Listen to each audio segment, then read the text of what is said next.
All right, so are you ready to dive in? I mean, you're here because you're interested in the Great Wall of China, Right, I would imagine so.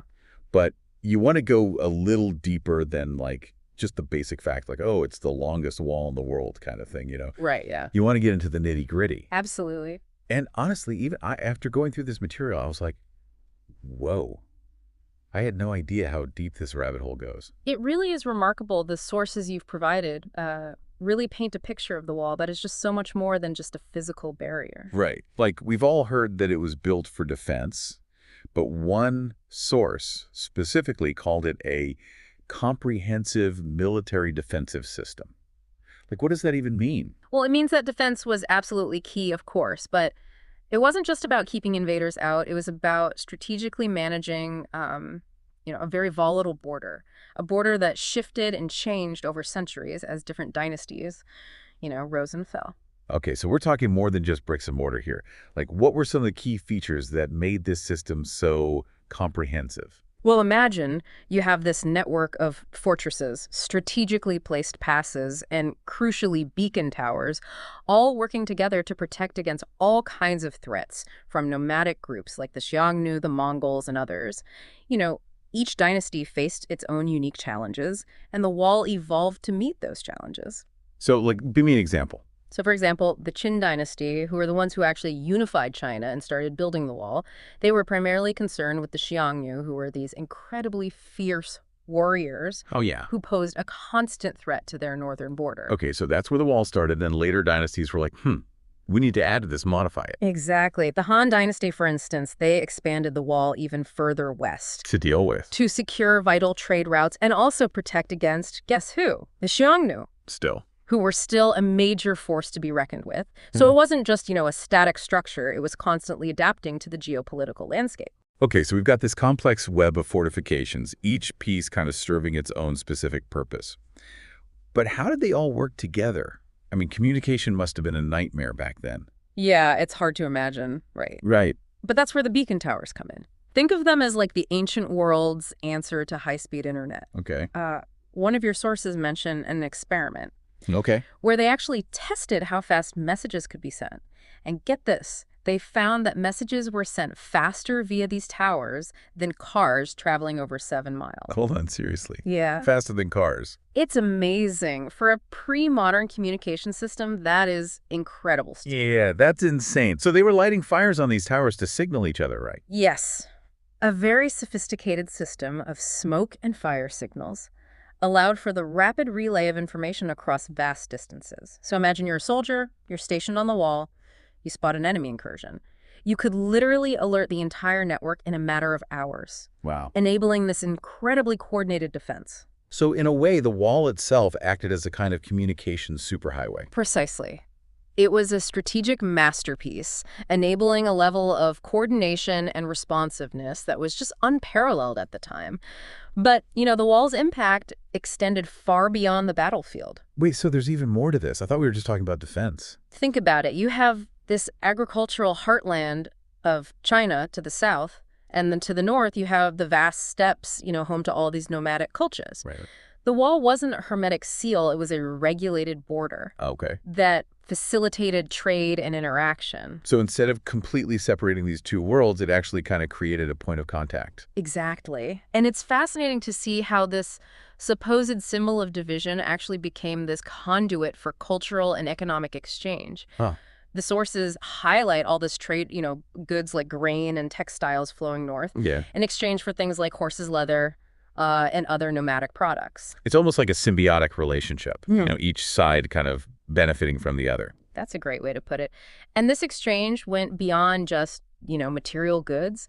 It fostered cultural diffusion. Oh, really? Yeah, so ideas, technologies, even religious practices Wow. being shared across the wall. We even see evidence of some defeated soldiers from nomadic groups actually being assimilated into Chinese society, Interesting. further blurring the lines between us and them. That's really making me rethink this whole idea of the wall as like a barrier. It's more like a semi-permeable membrane, maybe? Yeah. Letting some things through while controlling others. That's a very apt analogy. And speaking of connecting different worlds, your source material also mentions the Silk Road. Oh, that yeah. legendary network of trade routes Spanning continents. spanning continents. Did you know that sections of the Great Wall were actually built along key Silk Road routes? No way. So we're not just talking about regional trade here. Yeah. The wall was actually playing a role in, like, global trade networks. Absolutely. The Hexi Corridor, which was this strategically vital passage linking China's heartland to Central Asia, was heavily fortified by sections of the wall. Okay. This protected caravans, facilitated the flow of goods, helped ensure the safety of all these merchants and travelers. Wow. I never realized the Great Wall had such global significance. I mean, Yeah. we're talking about spices, silk, jade, all sorts of exotic goods making their way across those routes. And don't forget about the exchange of ideas, technologies, religious beliefs. Oh, right, yeah. I mean, the Silk Road wasn't just about commerce. It was this conduit for cultural transmission that had a profound impact on the development of civilizations across Eurasia. This is blowing my mind. Okay. Right, so we've got this structure that was built for defense, but it also facilitated trade, both regional and global, and it fostered cultural exchange. Is there anything else? Well, all of this, came at a cost. The construction of the Great Wall was an immense undertaking, Yeah. spanning centuries, requiring the labor of millions. And sadly, many of those laborers never returned home. Yeah, I remember reading about that. It must have been brutal work, especially with the technology they had back then. Absolutely. And one of the most poignant reminders of this human cost is the legend of Meng Jiangnu.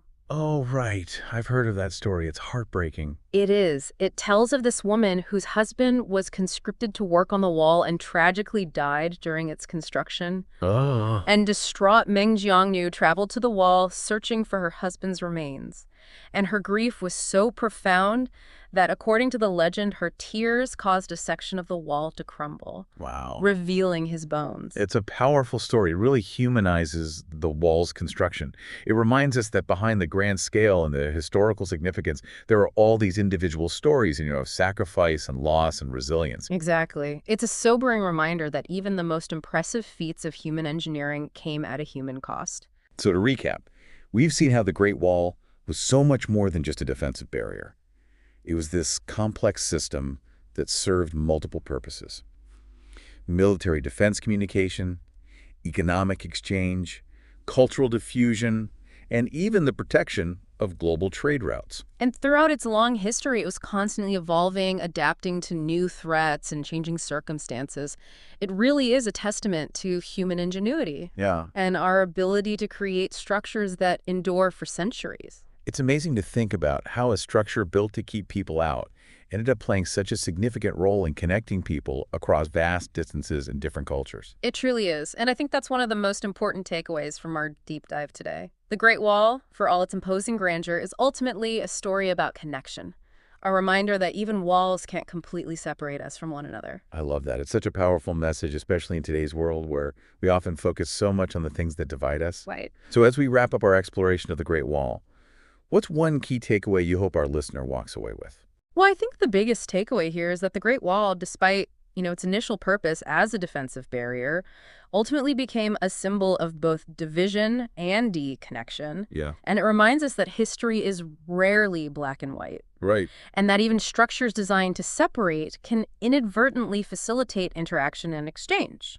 That's a really thought-provoking point. I mean, it challenges our preconceived notions of what walls even represent. Yeah. It's not just about keeping people out. It's about managing interactions, controlling flow, Yeah, and sometimes fostering connections that might not have existed otherwise. exactly. And I think that's a really valuable lesson to carry with us, especially as we navigate, an increasingly interconnected world. Walls, both physical and metaphorical, will always exist. Right. But the Great Wall story teaches us that it's what we choose to do with those walls that truly matters.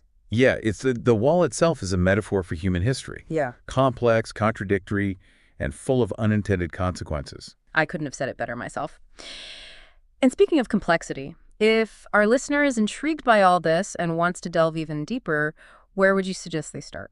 Well, I think one of the most fascinating things about the Great Wall is that it's not just one wall. It's a series of walls built over centuries by different dynasties. So I'd encourage our listener to pick a specific dynasty. Maybe the Qin, who started it all, or the Han, who expanded it westward. Yeah. And really dig into their motivations for building the wall, the challenges they faced, and the impact it had on their society. That's a great suggestion.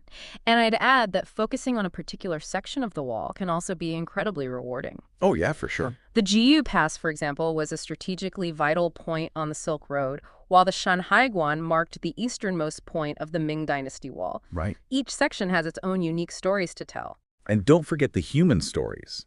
I mean, we touched on the legend of Meng Jiannu, but there are countless other tales waiting to be discovered. Stories of the soldiers who guarded the wall, the traders who crossed its passes, and the families who lived in its shadow. Absolutely. Those personal narratives really bring the wall to life Yeah. and remind us that behind the grand historical sweep, there are always individual lives being shaped by these monumental events. So as we wrap up our deep dive into the Great Wall of China, I hope you, our listener, are feeling inspired to continue your own explorations. Yes. Remember, the wall may be ancient, but its story is still unfolding, waiting for us to uncover its secrets and connect its lessons to our own lives. Well said. Until next time, keep exploring and keep questioning the walls we encounter, both physical and metaphorical. You never know what fascinating stories and connections lie just beyond them.